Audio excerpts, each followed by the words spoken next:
जानते हैं कि जातीय जनगणना को लेकर के आज हम लोग कर रहे हैं और आज जो हम लोगों की बरसों पुरानी जो मांग रही, जिसकी लड़ाई हम लोगों ने सड़क, सदन, कोर्ट तक अभी भी हम लोग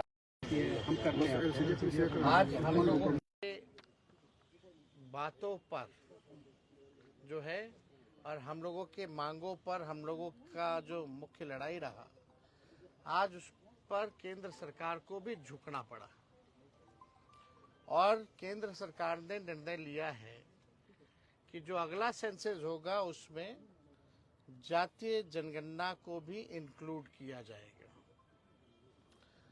हालांकि ये केवल घोषणा है, 21 में सेंसस होना था, कब होगा ये किसी को नहीं पता है, लेकिन जो परिसीमन है उससे पहले जो है सेंसस कराना होता है। तो उम्मीद है कि ये परिसीमन से पहले ये सेंसस कराएंगे और सेंसस में जातीय जनगणना का भी एक कॉलम जो है जात का भी होगा। जो लोग हम लोगों पे आरोप लगाते थे जातिवादी लोग हैं, जात पात फैलाता है, आज उन सभी के मुंह पर जो है तगड़ा तमाचा जो है लगा है।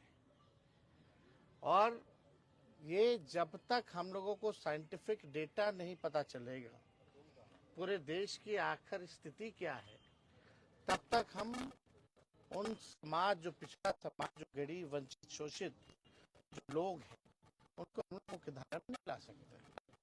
गरीब कौन है, मजदूर कौन है, कचरा कौन साफ करता, ठेला कौन चलाता है, नाला कौन साफ करता है, दिहाड़ी मजदूर कौन है, और यही नहीं कौन भूमिहीन है, कौन कितना पढ़ा लिखा है, क्या किसको कितना सरकारी नौकरी है, किस जाति है, जब तक ये नहीं पता चलेगा तब तक आप जो है लोगों के साथ इंसाफ नहीं करता है। तो एक डेटा आ जाएगा, डेटा के आधार पर आपको जो है इस पे बजट में प्रावधान करना पड़ेगा कि उनको मुख्य धारा में कैसे लाए, बजट उसी हिसाब से बनाना पड़ेगा। अब भाजपा के लोग को, अब बिहार का चुनाव है, स्वाभाविक है, तो आएंगे कूद कूद करके कि हमने कराया, मोदी जी ने कराया। अरे मोदी जी ने तो कई बार नकारा, लड़ाई तो असली लालू जी ने, हमारे पुरखों ने, समाजवादी ने लड़ने का काम किया है। और भाजपा के लोगों को, एनडीए के लोगों को हम आज थोड़ा क्रोनोलॉजी जो है और इतिहास जो है वो बताना चाहते हैं, इसलिए आप सब लोगों को यहाँ बुलाया गया। 1996 में देवगौड़ा जी के कैबिनेट में ये निर्णय हुआ था कि 2001 का जो सेंसस होगा उसमें जातीय जनगणना जो है कराया जाए। और लालू जी उस समय जनता दल के राष्ट्रीय अध्यक्ष रहे और ये हम लोगों के दल के, हम लोगों के नेता की 96 से ही लगातार जो है मांग थी। तो माने ना माने, इंडियन एक्सप्रेस का ये कटिंग भी है हमारे पास, जब देवगौड़ा ने ये फैसला लिया था। इसमें लिखा है, the proposal for a cast based census, a move recently opposed by the Home Ministry, had been on top of the agenda of the 1996 United Front government. तो ये तो तब से ही हम लोगों की थी। और 2001 में कौन प्रधानमंत्री थे, किसकी सरकार थी? तो हम लोगों, बीजेपी की सरकार थी, अटल जी प्रधानमंत्री थे। तो जो हम लोगों का जो कैबिनेट जो डिसीजन था जनता दल का, आपका यूनाइटेड फ्रंट गवर्नमेंट 1996 का, उसको भाजपा की सरकार ने नहीं माना। फिर आप आइए देखिएगा, 26 जुलाई 2015 को लालू जी ने राजभवन मार्च भी किया था और लगातार 2016 से हम लोग 17 लगातार जो है जाति आधारित गणना की जो है मांग हम लोगों ने की। ये उस समय लालू जी का भी 2015 का, ये भी पढ़ते मोदी यूएन जाकर मेरे खिलाफ पिटीशन दे, लेकिन मैं गरीबों की लड़ाई लड़ते लड़ते आरक्षण बढ़वाकर जातीय जनगणना के आंकड़े प्रकाशित करवाकर ही दम लूंगा। ये 29 सितंबर 2015 का हुआ। और इससे पहले भी आप लोग सब लोग जानते हैं कि यूपीए की सरकार ने 2011 में जो है, हम लोगों ने 2010 में लगातार मांग की थी, जिसमें मुलायम सिंह जी भी थे, शरद जी भी थे। तो उस समय जो है ये हुआ था। हालांकि जब बीजेपी की सरकार आई, अरुण जेटली जी फाइनेंस में प्रेस कॉन्फ्रेंस करके कैद जब रिलीज करने का मौका है तो डेटा करेक्ट भी भाजपा के लोग नहीं देते थे। आप लोगों को पता है कि कई बार बिहार विधानसभा से हमारे ही प्रस्ताव को पारित किया गया। जब हम लोग विपक्ष में थे, जातीय जनगणना का प्रस्ताव दोनों सदनों से पास किया गया, 18 में भी, 19 में भी, 20 में भी, 3 बार। और हमारे सुझाव पर ही पहली बार बिहार में सर्वदलीय प्रतिनिधि मंडल 23 अगस्त को प्रधानमंत्री जी से नई दिल्ली मिला। मुख्यमंत्री जी भी थे साथ में। मेरा ही 2 प्रस्ताव था, ये सब लोग चलिए प्रधानमंत्री जी से मिले। जब इन लोगों ने केंद्र पार्लियामेंट में केंद्र मंत्री ने मना कर दिया था कि जातीय जनगणना नहीं कराएंगे, तब हम लोग प्रस्ताव रखे थे। तब हम लोग सब लोग को लेकर के गए थे दिल्ली। और उससे पहले 3 बार तो हम लोग दोनों हाउसों में, लेजिस्लेटिव असेंबली में भी और लेजिस्लेटिव काउंसिल में भी, हम लोगों ने 3 बार सर्वदलीय प्रस्ताव जो है पारित किए करके भेजा था। प्रधानमंत्री जी उस समय भी मना कर दिए। तभी मेरा दूसरा प्रस्ताव था, अगर नहीं कराना है तो राज्य सरकार अपने बलबूते कराएगी। तो आप देखिएगा 10 मई 2020 को हमने एनडीए की बिहार में सरकार को 72 घंटे का अल्टीमेटम दिया था। उस समय आप लोगों को याद होगा, 72 घंटे का जो है हमने अल्टीमेटम दिया था कि भाई जब केंद्र सरकार ने मना कर दिया तो राज्य सरकार क्यों देरी कर रही है। तो 24 घंटे के अंदर ही हमको जो है बुला लिया गया और हम सीएम से भी उस समय मिले थे। ये बिजनेस स्टैंडर्ड का जो है आर्टिकल है। और 11 मई 2022 का Tejashwi Yadav meets Bihar CM, Nitish says caste based census assured. इसके बाद हम लोगों ने जो है 11 मई को मुख्यमंत्री से मुलाकात की, क्योंकि 24 घंटे में ही हमको बुला लिया गया जब हम 48 घंटे का अल्टीमेटम दिए थे। तो और 1 जून 2022 को जो है सर्वदलीय बैठक बिहार में पहली बार हुई। तो सारा प्रयास, चाहे राज्य सरकार ने जाति आधारित गणना कराई हो, क्योंकि राज्य सरकार कॉन्स्टिट्यूशन में राज्य सरकार सेंसस नहीं करा सकती, इसलिए हम लोगों ने सर्वे कराया था। Only central government can do census, इसलिए हम लोगों ने सर्वे कराया था ताकि कोई रुकावट ना हो, कोई दिक्कत ना हो। और आप सबको पता है 2 अक्टूबर जब हम लोग उप मुख्यमंत्री थे, महागठबंधन की सरकार 17 महीने की थी, तो 2 अक्टूबर 2023 यानी गांधी जयंती पर हम लोगों ने जातीय जनगणना का जो सर्वे का जो आंकड़े थे, जो रिपोर्ट था, प्रकाशित किया था। हम लोगों की सरकार में हुआ पहले ही बार। हमारे सांसदों ने लगातार जो है केंद्र सरकार से, पार्लियामेंट में भी कई बार जो है अलग अलग मौकों पर जातीय जनगणना के बारे में पूछा। पहले प्रधानमंत्री जी बोलते थे सामाजिक विद्वेष फैलाना चाहते हैं ये लोग।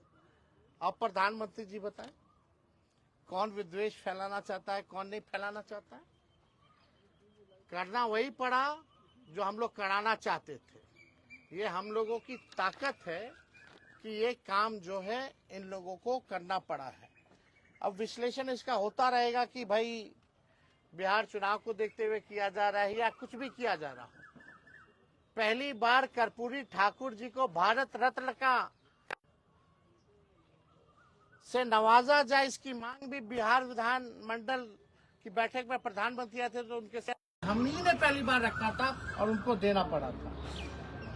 लेकिन जब हम लोगों ने आरक्षण बढ़ाया, केवल रिपोर्ट आ जाए, आप उस पर काम ना करें तो कैसे चलेगा? तो बिहार सरकार अब तक क्या कर रही है? उस रिपोर्ट पर पहली बार जब सर्वे हुआ बिहार में, उसके बाद पहला बजट की सरकार में अभी कुछ दिन पहले, क्या उस सर्वे का कुछ भी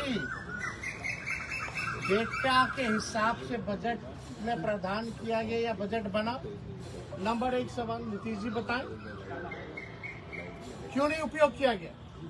जो शेड्यूल 9 में जो हमारा आरक्षण जो 65% हम लोगों ने बढ़ाया था 17 महीने की सरकार ने, महागठबंधन ने, उस आरक्षण को शेड्यूल 9 में भाजपा के लोगों ने क्यों नहीं रखा? अभी भी हमारे मांग है कि एक दिन विधानसभा चालू कर दीजिए, पार्लियामेंट एक दिन का ऑन कर दीजिए, 65% या 75% करके लाइए। आज हम लोग सब लोग मिलकर पास करते हैं और यहाँ से हम लोग भेजते थे केंद्र में, और केंद्र सरकार जो है उसको शेड्यूल 9 में उसी दिन डाल दे। क्या ये करेगी?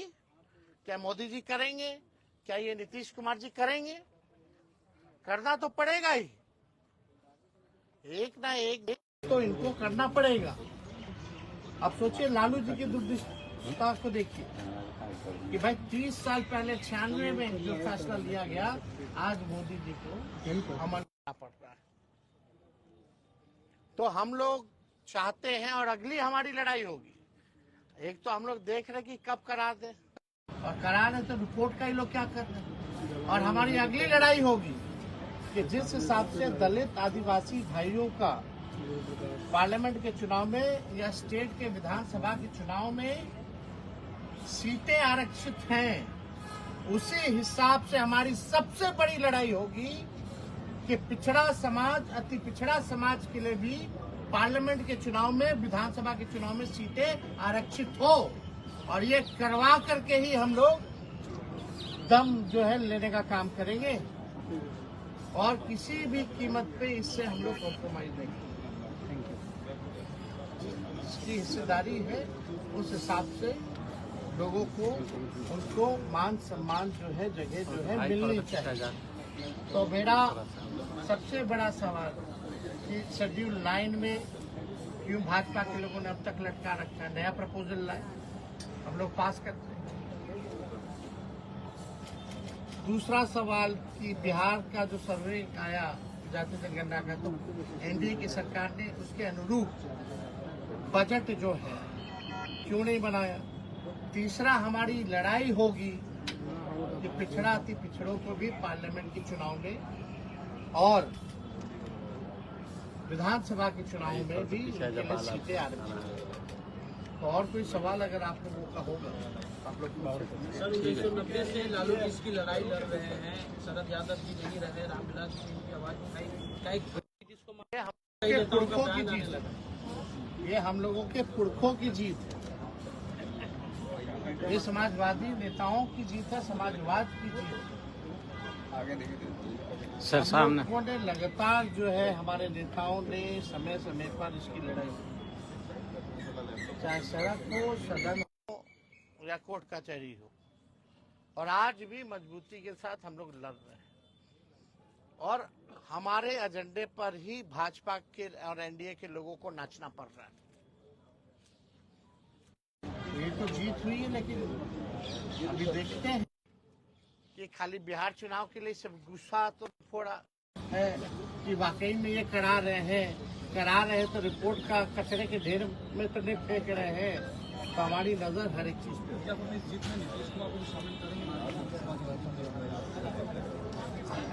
शेड्यूल 9 में क्या नहीं करवाते? अरे भाई, तो हम नया अल्टीमेटम में, हमारे ही प्रस्ताव में ना होगी, तो नीतीश जी का आइडिया था। जेडीयू कह रही है नीतीश कुमार का जीत है, नीतीश कुमार ने बिहार से शुरुआत की, इस वजह से केंद्र में भी होगा। आपको तो हम आर्टिकल दिखाई दी, आपको ट्वीट दिखा दी, इतिहास और क्रोनोलॉजी बता दी। ये तो 96 में देवगौड़ा सरकार ने, जब लालू जी जनता दल के अध्यक्ष थे, तभी करवा दिया। लेकिन अटल जी की सरकार, ये लोग ट्वीट को खेल रहे, तो ट्विटर में काम, ये लोग सड़क पे लड़ाई लड़ी, सदन में लड़ाई लड़ी। उसका कोई योगदान नहीं है क्या? खाली टूटे पे हो गया क्या? तो आप लोगों को इसलिए हम जो इतिहास जो है हम लोगों ने बताने का